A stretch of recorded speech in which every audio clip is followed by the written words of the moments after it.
Thanks for stopping in at Down the Road Show. This video is brought to you by our friends at Tilt Graphics.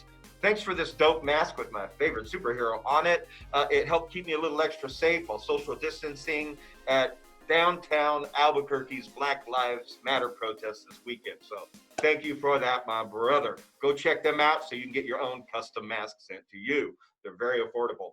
All right, now Arthur Bell Jr. and his family just put on an amazing event this Sunday in downtown. It was a peaceful protest. Everyone was social distancing. Now, I have to apologize for the video first off. It came out a little blurry. I don't know what happened with my equipment. I need to get new equipment, basically.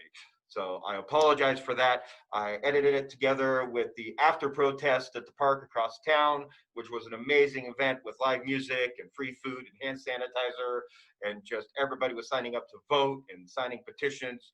It was an amazing energy. The regular news media was there as well. So watch this video, share it, like, comment, because I'm going to leave the words to the speakers at the event, because what they had to say was very important, eloquent, and just beautiful messages all the way around.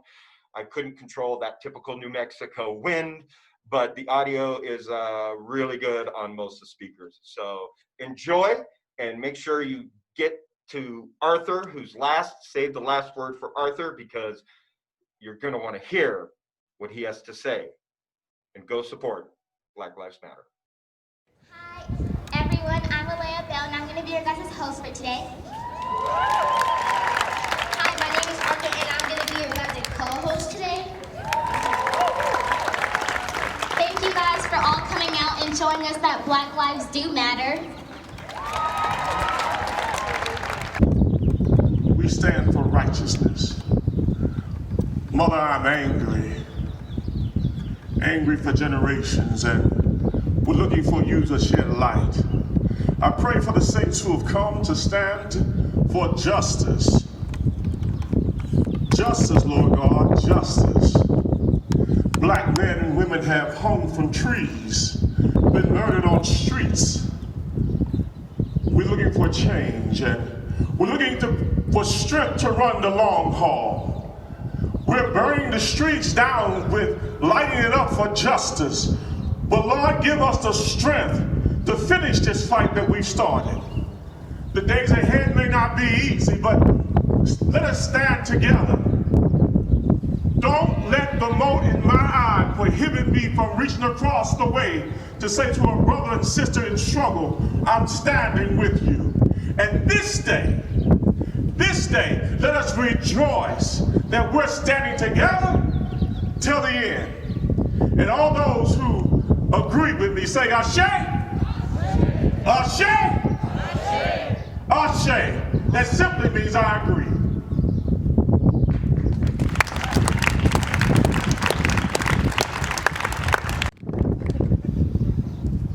Hey everyone, my name is Lazzra Hill, and my life matters. My young Black life matters.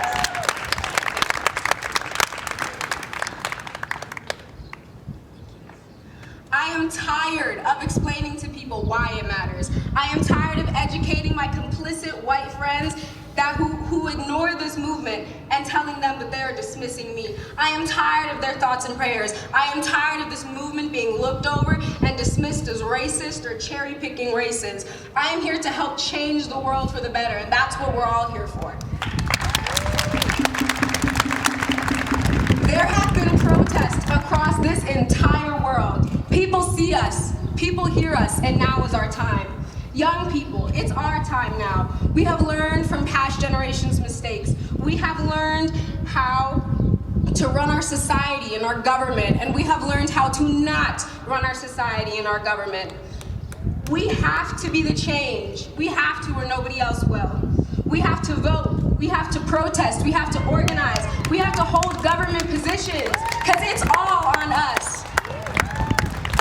White people, it is time for you to start waking up, pulling your weight, recognizing the systems of oppression that you have put in place and perpetuate with your inability to see all of humanity and your inability to see what you have done. We have begun to come together, a people is this world, and we have to stay together to pull us all through. Woo!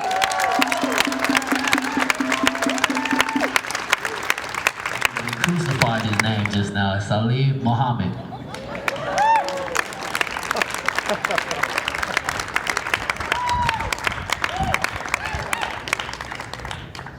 How's everybody doing? First and foremost, I want to say thank you everybody for being here. You know, there is strength in numbers, and it also shows that people care. You took time out of your days, and you know, we may be in the middle of coronavirus, and a lot of things may be shut down, people may be unemployed, but you still took time to be here. So for that, I'm eternally grateful, and everybody up here is eternally grateful as well. So first, thank you to Arthur Bell for inviting me on this stage. It is truly an honor. Thank you to all those who are attending this event and lending your time and energy, which is our most precious resource, to a cause that is greater than any individual person. The importance of what I say today is not lost upon me. So I want to start with this. The time is now, and the future is watching. Woo! No more symbolic victories. I don't want my kids to look back on what we did and say that was a nice gesture. They will grow up in a world where police are held accountable for unjustified killings and brutalities. They will grow up in a world where they will be able to accumulate assets that can be passed down and start the process of creating generational wealth. They will grow up in a world where they smile because they're happy, not because they're afraid they might intimidate someone. Woo! They will grow up in a world where they won't be forced to code switch and push themselves to fit into a culture and a professional world that doesn't meet their standards. They will grow up in a world where their American history is included in the curriculum and their American heroes glorified in textbooks won't be the likes of George Washington, who was a slaveholder. Their heroes will be Frederick Douglass, Malcolm X, Fannie Lou Hamer, Ella Baker, James Baldwin, Lorraine Hansberry, Nipsey Hussle, bakers and powerful minds who achieved their greatness despite a chorus of voices telling them to slow down or that can't be said or done. They'll grow up with heroes that fought back against an America that said Black lives don't matter. Woo! Well, please let me tell you this. Black lives matter. This is not a question or a request. It is a statement meant to penetrate the souls of Black Americans and ignite the fire that will burn down the systematic racism that we encounter in all its forms.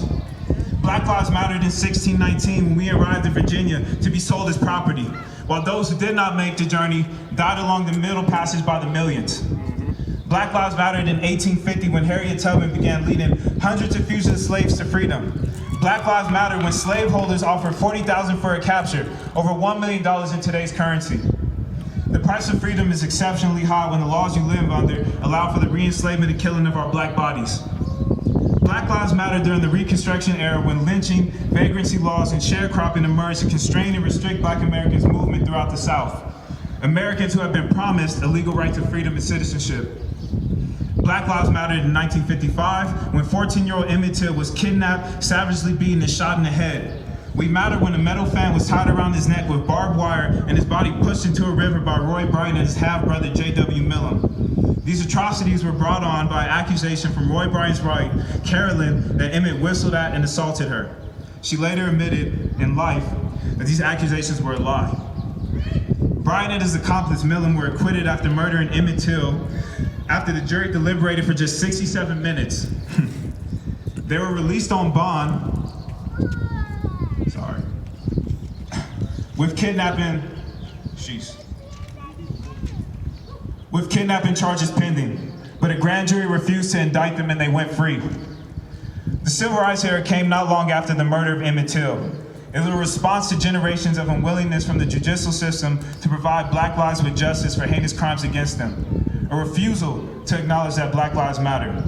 Those crimes were and still are a part of our everyday experience as an ethnic group here in this country. Black lives matter last week when George Floyd was murdered in broad daylight by Derek Chauvin and 3 officers who have yet to be criminally charged. In my eyes, Black Lives Matter is a 2-part declaration. The first part is for America, to tell this country that we will no longer stand for the neglect and disregard for our lives and communities. This apathy towards black lives comes in the form of police killings that go unpunished, the harsh sentences for minor drug offenses, and the redlining of our communities that lead to the denial of federal funding, local government and private sector services, banking services, insurance services, healthcare, quality education, and more. It comes in the form of gerrymandering, literacy tests, and voter ID legislation meant to suppress the political power black people have. The system has found countless ways to exclude black people from wealth opportunities. The second part of this declaration is to ourselves. Black Lives Matter says that our hardships in America are not our life's destiny. We are not relegated to secondhand citizenship. It is a history of our resilience, strength, intellect, value, and our contributions to ourselves and America as a whole. Our fortitude knows no bounds, and we will continue to exemplify grace and power like a storm rolling over the skyline whose thunder and lightning strikes onto the hearts of its observers. So I'll leave you with this. If even one name I mention is unfamiliar to you, if even one concept I mentioned, redlining, voter suppression, gerrymandering, is unfamiliar to you, then it is your duty to educate yourselves, educate your families, help fix the problem by blowing away the smoke that has allowed racism to hide unchecked in the United States. Take direct action by using your voice and your vote to force change to happen. As the echo of Jill Scott Heron's voice rings in my head, I conclude this statement with telling you the revolution will not be televised. It will not be on the Instagram feed for you to repost. It will not come in the form of a Billboard Top 20 hit or the newest Netflix series. It will be live and direct. The time to wake up is now. Let knowledge be our guide as we stand in unison with protesters across the world, from the Aborigines in Australia to the streets of Albuquerque, right here and right now. Yeah, preach for me. Rest in power to George Floyd, Breonna Taylor, Ahmaud Arbery, and the countless other black lives lost senselessly and far too young. May the Most High provide you a place in peace. One love. Thank you. Woo! Next up, we'll be having Alyah.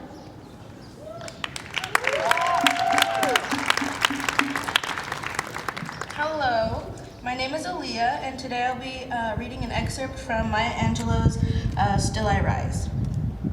You may write me down in history with your bitter, twisted lies. You may trod me in the very dirt, but still like dust I'll rise. Does my sassiness upset you? Why are you beset with gloom? 'Cause I walk like I've got oil wells pumping in my living room? Just like moons and like suns, with the certainty of tides, just like hope springing high, still I rise. I am tired of living in a world where boys and girls of color don't live past 16. My little brother, he's 2, and we're fearing that he gets targeted based on his skin color. So we need to make a change and make a difference in the world so that our brothers and sisters can live past their 16th birthday. Thank you.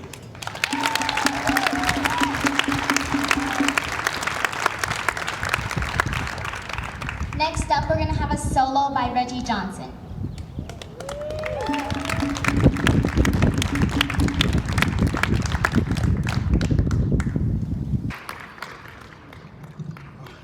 Thank you. Appreciate it. And yeah, the occasion is tense, but the fact that we're here together, it says something. It makes a statement. It's loud. The fact that this crowd is diverse as it is, it's loud. And it's screaming to the establishment that we are tired of the status quo. That a change is going to come. And you can count on that. You can take that to the bank. Things will be moving. And I urge you all to stay dedicated to the fight. Stay dedicated to the idea of justice, because that's how we go forward. That's how we improve as a people. As diverse as we are, that's how we improve. So I want to thank you all for coming out and supporting. It speaks volumes. I was born by the river, in a little tent, oh, just like the river I've been running ever since. It's been a long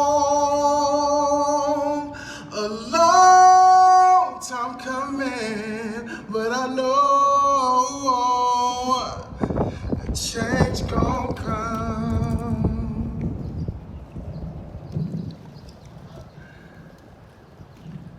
See, we'd go to the movies and we'd go downtown, but they keep telling us don't hang around. It's been a long, such a long time coming, but I know a change gon' come. Oh yes, it will. Yes. Oh, then I go to my brother,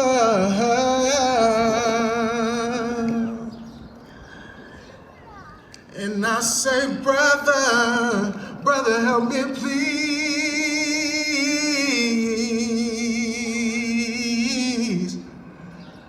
But he only winds up knocking me back down, knocking me back down on my knees. Oh, there were times that I thought I wouldn't last for long, but because I see y'all, I know I can carry on. It's been a long, such a long time coming, but I know a change gon' come.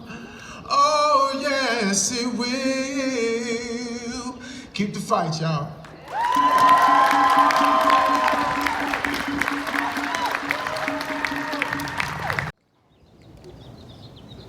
I'm a little short, sorry. So as introduced, my name is Jasmine Jackson. I was born and raised here in Albuquerque, New Mexico in a military family. So I grew up with friends of all cultures, backgrounds, very beautiful. Thank you, Arthur, for having me here. I really appreciate you inviting me. I look out into the crowd today and I see many beautiful people and families, but what stands out to me the most right now are the children that we have here. I'm not a mother yet. Hopefully one day I'll be blessed enough to have children. But I am a big sister. I am an auntie. I'm a daughter of beautiful Black people. My brother, who just graduated from La Cueva High School, he's 19 years old. One thing that I'm so worried about right now and that I've been reflecting on for days, when he turned 17 years old, my father and I sat with him in our living room, celebrating his new driver's license, and we had a talk with him on what to do if you were to be pulled over. My little brother at the time, like I said, was 16, 17 years old. Innocently, he said, I give him my license and my registration, like, what else? And I just remember my body becoming hot because I'm thinking in my head, no. We had to school my brother, my 16, 17-year-old brother at the time, on what to do if he were to get pulled over. Don't speak unless you're spoken to. Keep your hands where the officer can see them. Don't make any sudden movements. None of that. So he didn't really understand at the time why we were explaining this to him, and we had to kind of get in depth with him, get a little raw with the situation. And on my ride home, I lost it because I just taught my 16-year-old brother how to stay alive if he were to be pulled over. And that was hurtful to me. As I said, I am not a mother. I have nephews and nieces, but I worry about them so much because I refuse to let them grow up in a world where they have to fear for their safety because of the color of their skin. I refuse. And I look out into the crowd and I see all these children here today, all these from babies to preteens to, you know, their early 20s, all these people here today that have so much opportunity to make a change. And it's beautiful, but we have to understand as adults, I'm 28 years old, I know I look like I'm 16, but I'm almost 30. But we have to understand as adults, we have to lead by example when it comes to this. We have to teach our youth that there is a zero tolerance for racism and to call it out when you see it right away. Yeah. I'm sorry, I'm getting a little emotional. Let it out.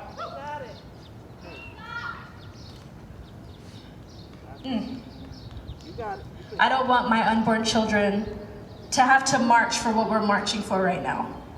And I don't want any of these younger children or youth or people in their younger 20s to have to march in the future for what we're marching for right now. We need to hold our leadership accountable.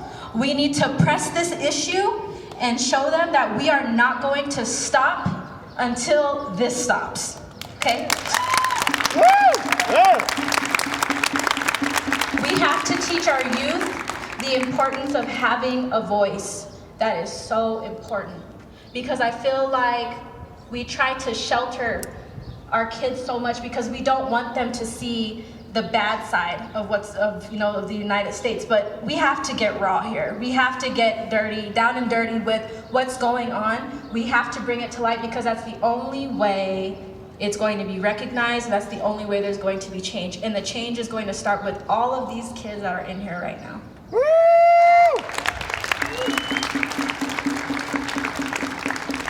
So aside from teaching your kids love, because that is extremely important during these times, as I said, please teach your children, I don't care what color they are.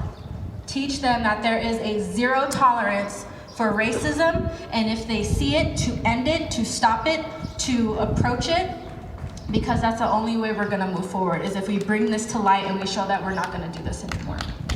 Thank you.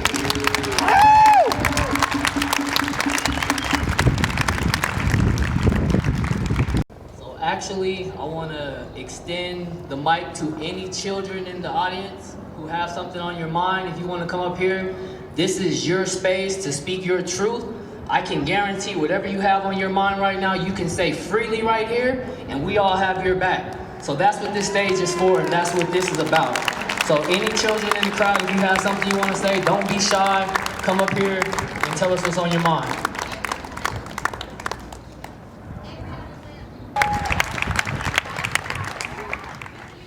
Today we're here for Black Lives because Black Lives Matter and because Black lives need to be treated as we are. We're all created equal and Black.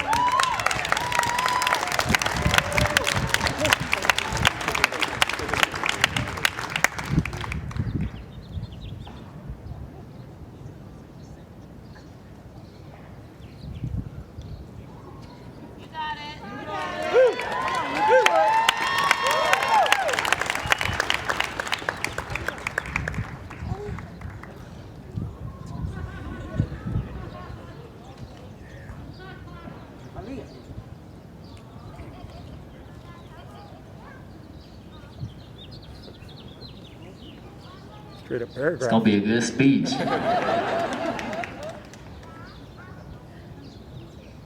Black lives have to be treated like people like to.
has a lot to say, so I don't want to cut him off because I feel like that's what people do in the United States. You have something to say and people cut you off. So we're going to go ahead and let him say what he got to say.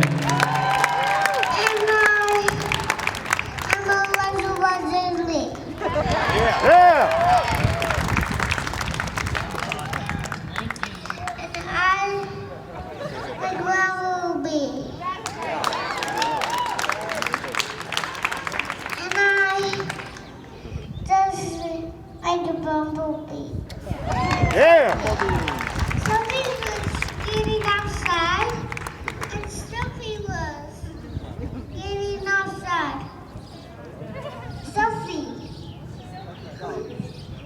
just want to eat the food. And Sophie just want to go outside.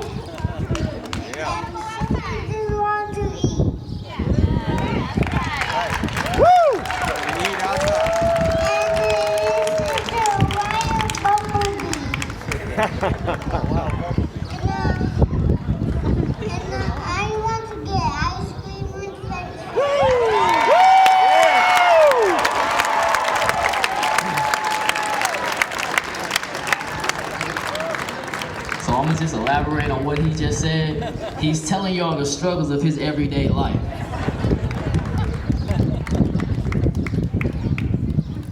Alright. I thought black discrimination was a thing in the past, but when I learned that black people are still being discriminated, I came here today to make it a thing in the past.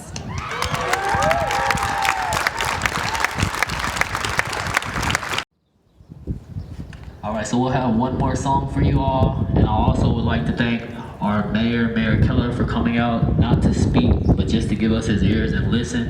And hopefully this is the start of the dialogue that we need to instill that change that the city needs as a whole.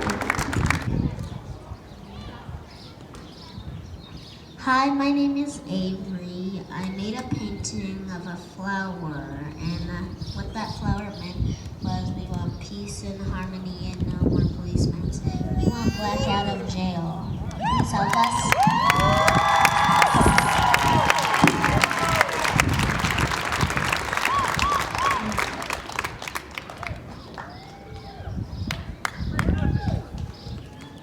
Hi. Hello? My name is Levant White. I'm 14. My name is Latavius Morris. I'm 14 years old. And today, thank you everybody for coming out here. Today we're going to be talking about my uncle, Clifton White. First I want to say that he was innocently taken from us illegally for protesting for Black lives. And I feel like that's wrong and we need to get Clifton out of jail. He did nothing wrong. He tried to help all of us. He was trying to protect us. He pretty much took everything for us, pretty much. Well, not in a bad way, but in a good way. I like to see other color besides black out here, and I would like for everybody else to speak their mind because we need you guys too. And can you guys please repeat after us as loud as you can? Free Clifton White! Free Clifton White! Free Clifton White! Free Clifton White! Thank you guys for supporting us. Y'all have a good day.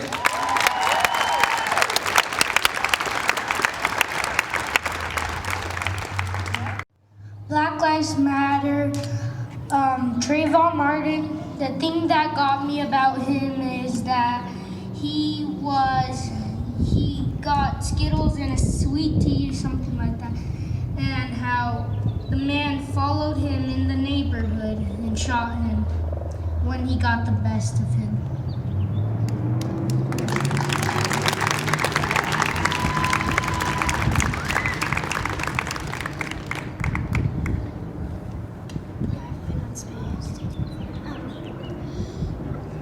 What I want to say is that even though there's a lot of different types of people out there, I try to be friends with anyone and everyone because everyone, no matter what they look like, because we're all people and we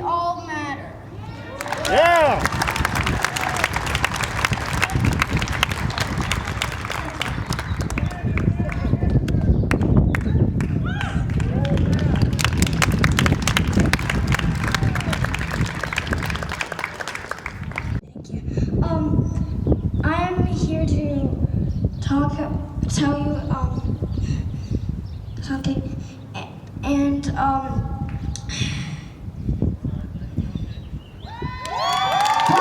Lives Matter, and Black people should be treated like we all are treated. Yeah!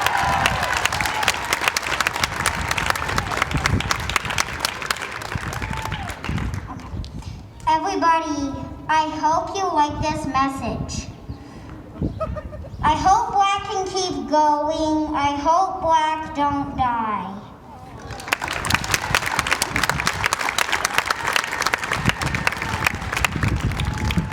Man, sometimes short and sweet is the best way.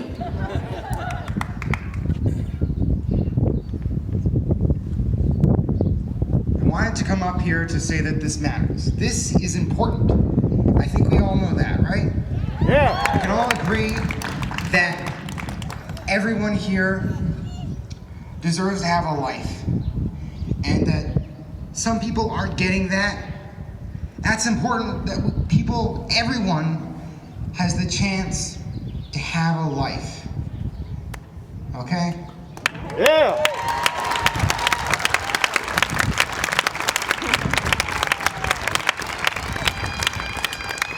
We're gonna try to pretend she saw the other kids talking and got some courage.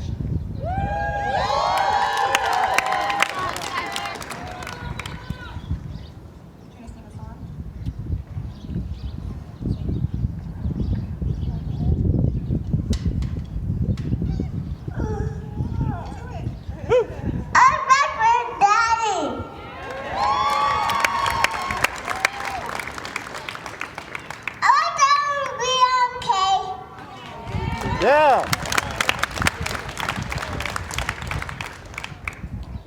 Black Lives Matter.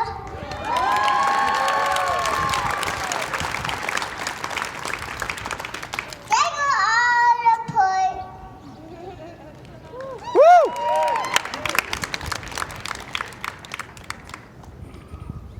Remember all.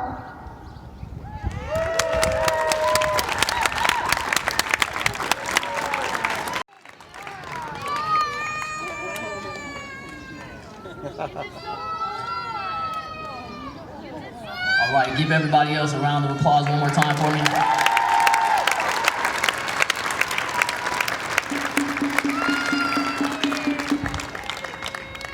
So I called my event Strong Black Fathers because contrary to your beliefs or to the beliefs that the media and the press would like you all to think, all I know is strong black fathers. Woo!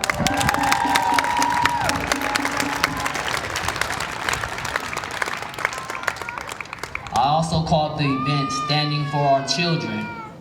I called it that because I think verbiage is something that we don't focus on enough. So the words that we use have to be the correct dialogue.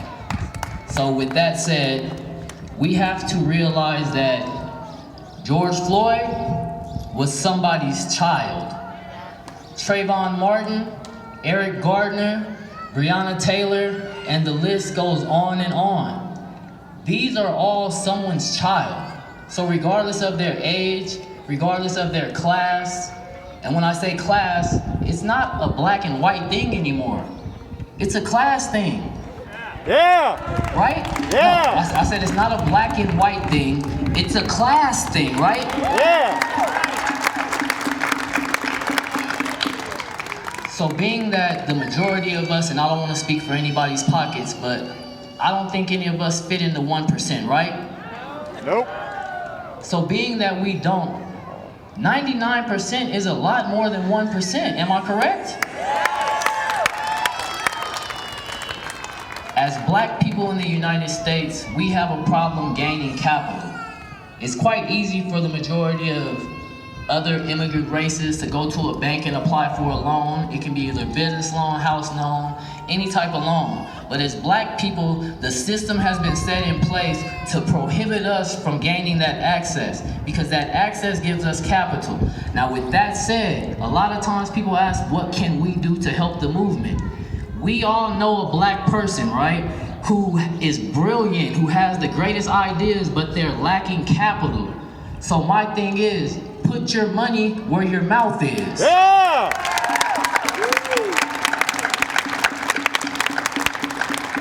Now that goes for black businesses, and that also goes for your black friends who you should be trying to go in business with. Because in order for us to pull ourselves up by our bootstraps, as they say, we need a little help from the people who we honestly know have our best interest at heart. And to me, that would be you people right here. Right? That's you guys. Make some noise for yourselves. That's you all. Now, my event is more family-based because I think our children are really our future. With that said, we have a system in place that I don't feel many people know about. It's called the school to prison pipeline. Anybody know about that? Yep. Yep. As a black child, you are 4 times more likely to be suspended from school for anything. It doesn't matter what your crime is. So that means if you wore the wrong shirt, more than likely you're 4 times more likely than your white counterparts to be suspended. Now, being a black man or being a black child, once you start getting suspended, that sets you up in that system, and that's why it's called a school to prison pipeline. So now you're in that pipeline. So it's not just, oh, they went to school and they got in trouble here. It's you starting a consistent dialogue of telling these kids that when you mess up, we don't care, we just want you to go over here. So if our children have the mindset of nobody cares about me when I make a mistake, I have a question for everybody. Raise your hand if you've never made a mistake. I don't see any hands. With that said, none of us can throw a rock because we live in a glass house. We can only respond how we react to being disrespected. As black people in the United States of America and around the world, we are countlessly disrespected. I'm speaking to my brothers and sisters now. When someone disrespects you, react in the opposite way that they want. So if they are trying to get a rise out of you, they want you to cuss them out, they want you to speak down, basically take you out of your character, do the exact opposite. Because in order to get where we're trying to go, the dialogue has to be constructive. I've been going to different protests throughout the city and throughout the state, and what I'm realizing is we have our allies' ears. And instead of me getting up here and talking about how white people should do this and white people should do that, shit, I just want to say thank you, white people, for showing up. Woo!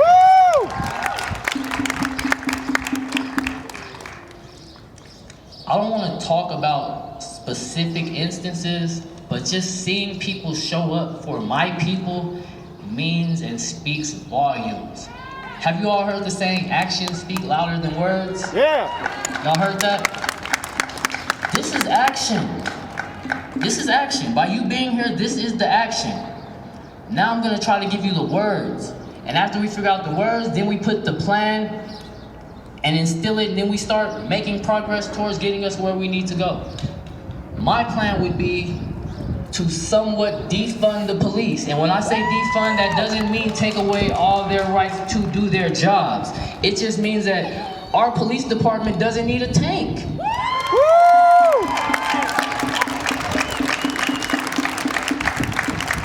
I have an 8-year-old son who you all seen earlier, and I have an 11-year-old daughter.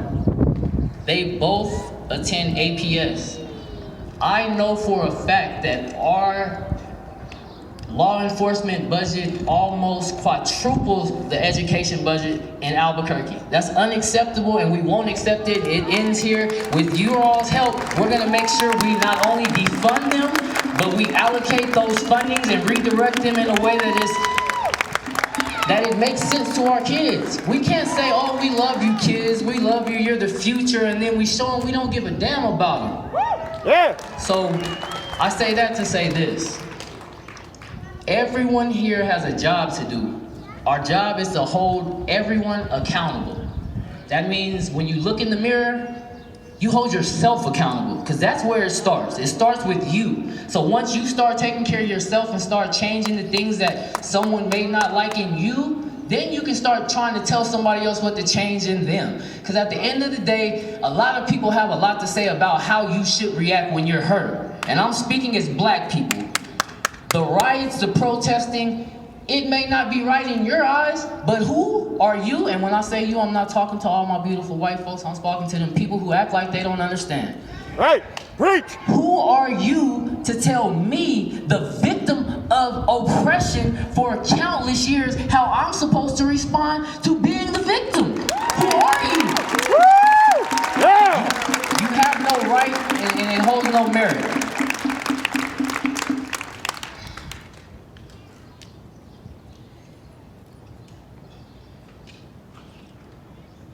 Have you all heard of Travis Carter? Have you heard that name? It's another black male who's 28-year-old. He's 28 years old. The police accused him of committing suicide in the back of their car while handcuffs. Now, you hear me? Handcuffed and he committed suicide.